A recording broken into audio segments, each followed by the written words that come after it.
टंडोलहर चौथे रमज़ान जी अफ़्तारी का अध कलाक पहिरीं नसरपुर रोड ते एक अफ़सोसनाक हादसो। तफ़सील मूजिब अॼु शाम 6:30 वॻे टंडोलहर खां नसरपुर वेंदड़ रोड ते मोटरसाइकिल सवार वञी रहिया त मीरपुर ख़ासि बाईपास तां साम्हूं ईंदड़ भाॼियुनि सां भरियल ट्रक जो अचानक मोटरसाइकिल खे टकर, जंहिंजे नतीजे में 3 ॼणा फौत, जॾहिं त पुलिस लाश खणाए सिविल अस्पताल पहुचाया। टिनी फौतियुनि जो तालुक टंडो सुमरो जी हिंदू बिरादरी सां ॿुधायो पियो वञे, जॾहिं त ट्रक ड्राइवर ट्रक छॾे फरार।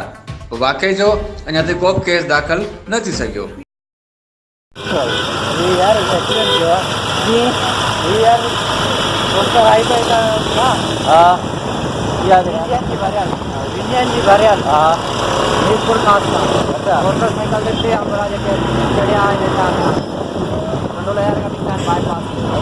गाड़ी जा गया, गाड़ी काफ़ी कोशिश कई बचाने की, ब्रेक तो गाड़ी गलती थी वही गलती क्या मुझे रूट से हमारा हो गई हमारा गाड़ी ऐसा या बिल्कुल ये कहा उन्हें टाइम तकरीबन कलाक होने का कोई किरण खोल दिया, किरण पहुँची करे मैंने उनके ऐसा का कटिवा कटी नहीं है बाद मैंने सिविल हॉस्पिटल